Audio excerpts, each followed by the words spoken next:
I guess I'll just start by saying I recognize that I'm a junior faculty. I'm not a junior person, and so I am... Oh, someone gave me a cheer. Hooray. I'm pushing 50, and so I've been doing community-based research for a number of years. And doing other things like being a mom and stuff before that. So there is a story, I think, to tell around the journey for how I got here and why I absolutely love what I do. And so I grew up in Calgary, and when you grew up, I don't know if anybody here grew up in Calgary, but in the 60s and 70s, there was zero diversity here. Like, there was boys and there was girls, and that was the diversity. And so everybody looked like me, everybody sounded like me, everybody went to the same church as me, and so the sort of dark side of that is that there was a lot of narrow-mindedness in ideology and acceptance and low tolerance, and in my family and in my circle, bigotry, in fact. And so I was very uncomfortable when I was growing up, and I remember being very, very young and getting into fist fights with my brother because he would make jokes about the color of someone's skin or their sexual orientation or their religious beliefs, and it made me so mad.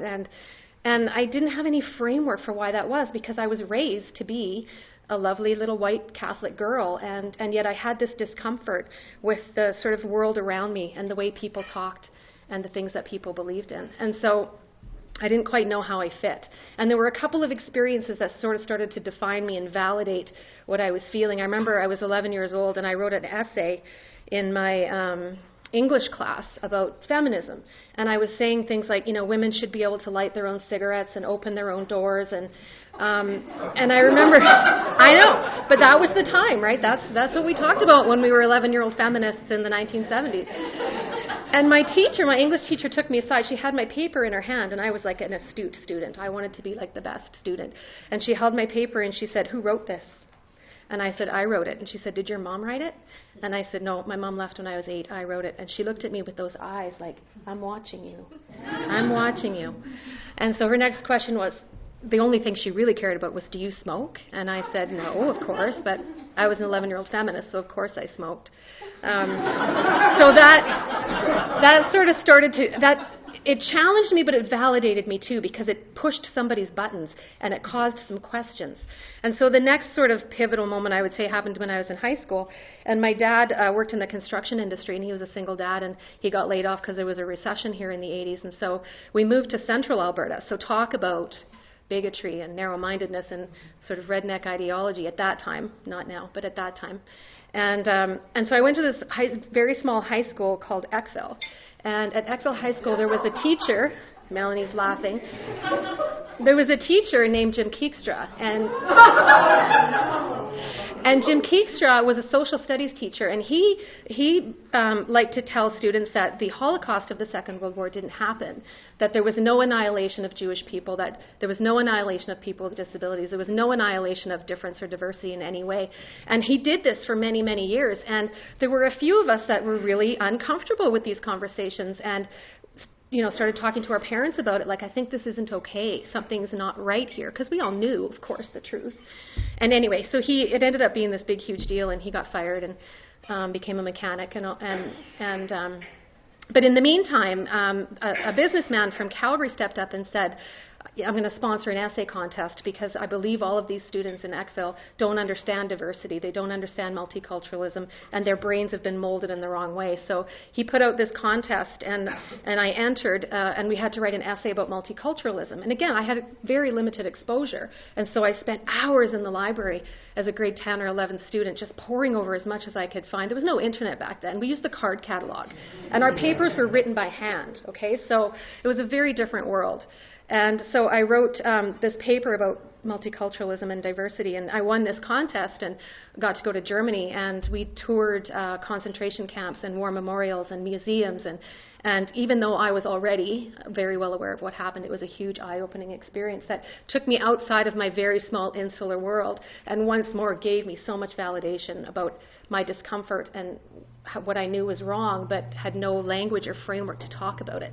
And so I think that's why I ended up in sociology. And when I did I did all 3 degrees here at U of C, and when I did my undergrad in sociology in the late 80s, we weren't even barely talking about Foucault yet. We were just like really classical theorists. But oh my God, the light bulb started to go off, and I started to get super excited about all this theory and thinking about the world in different ways. And so I got my first degree, and I went on. As an undergrad in sociology, I worked, crappy jobs for a few years, which apparently isn't atypical for sociology undergrads. It's kind of what you do when you have that as your first degree. And I knew I wanted to go back to school, but I didn't know what I wanted to do. And just by chance, I ran into Beth Parrott, who you heard from this morning. We had a mutual friend, and we had a cup of coffee, and she started talking to me about the Disability Studies program.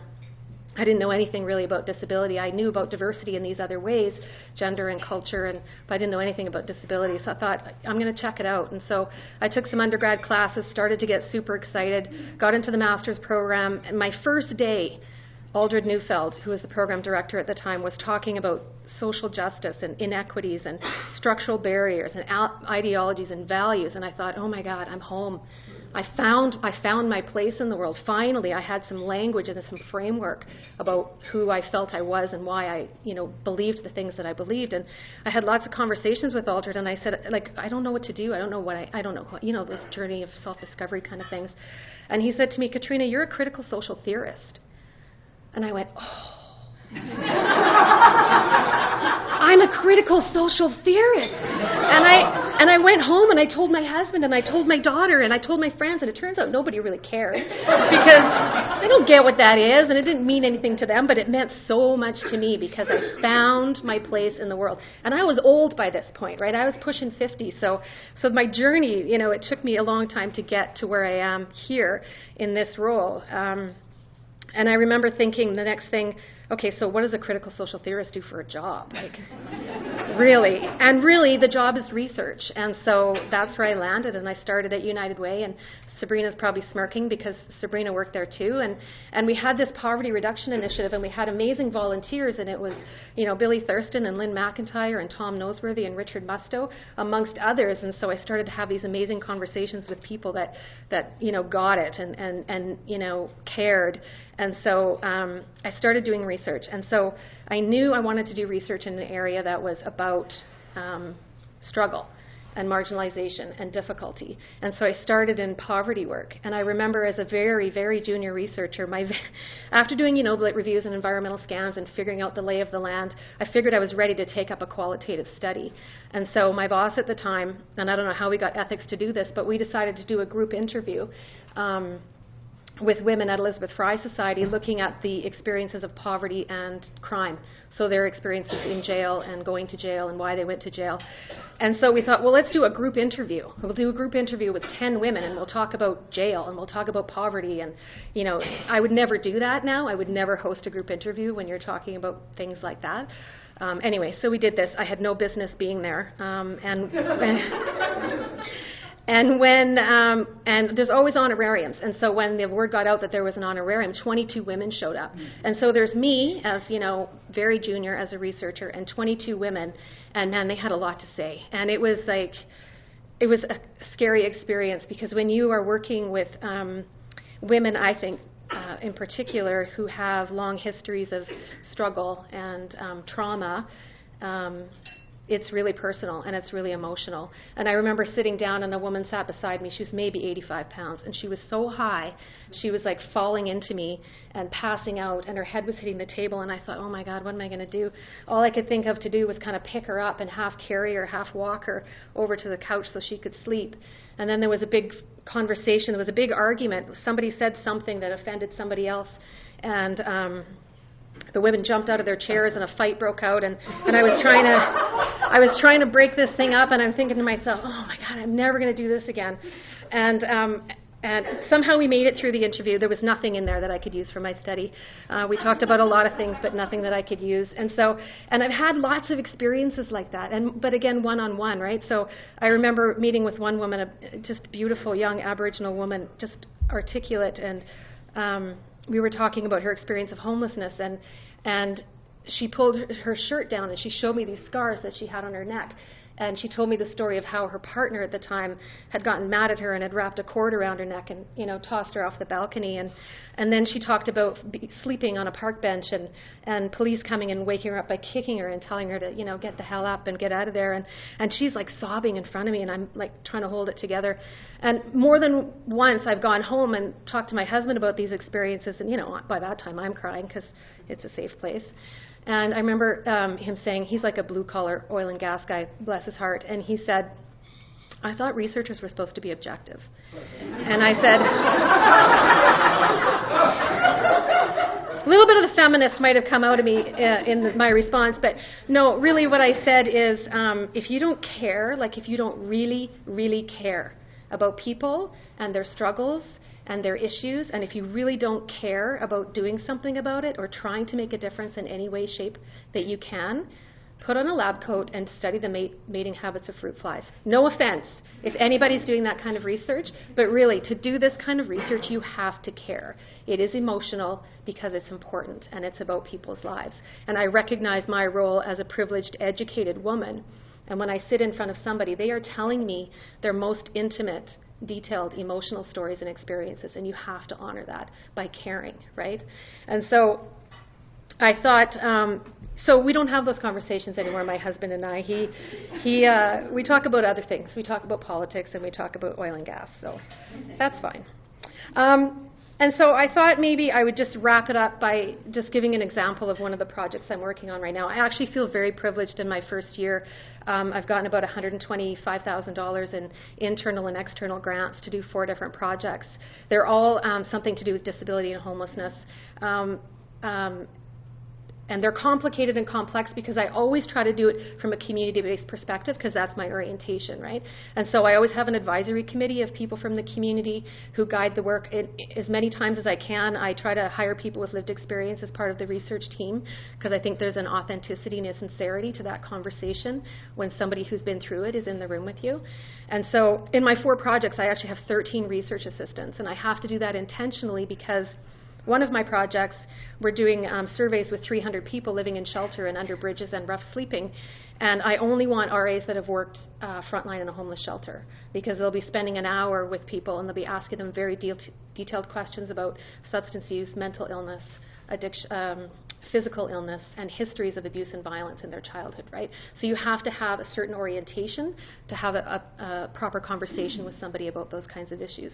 But the project we just wanted to highlight really quickly is in partnership with In From the Cold. And we're doing interviews with 20 moms, and we're doing retrospective interviews to talk about their childhood experiences of homelessness and domestic violence, and then trying to have a conversation about what's happening currently with them.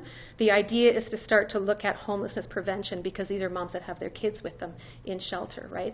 So I have 5 RAs on that project, and 3 of them are our lovely graduate students, 2 from CRDS and 1 from Community Health Sciences. I intentionally recruited Chinese-Canadian student because there's a lot of immigrant populations in our homeless shelters, and an older Aboriginal woman because 50% of the women we interview will be Aboriginal. But we're also hiring 2 moms who are currently staying it in from the cold, and so they will be trained as RAs, they will be paid as RAs, and we will work as a team from start to finish, from data collection through analysis and report writing. We also have an elder that we've brought on who will work with us from start to finish, and our advisory committee includes In From the Cold, several other service providers, and actually somebody from Alberta Human Services, because I sort of always want to do something with my research at the end of the day. So can I inform a change in practice? Can we inform a change in policy? And by having somebody, who's involved in policy development and funding programs at the table from the start, I feel there's just huge value in being able to disseminate that information. So that's really all I wanted to say.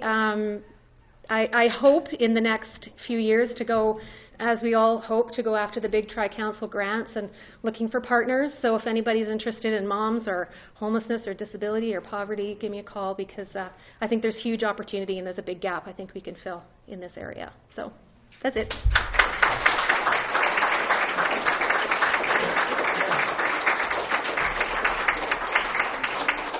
Thank you, Katrina. A true passion for research, and we can see that. And a valued member as well. She's the GEC rep. She teaches numerous courses in CRDS and supervises numerous students as well.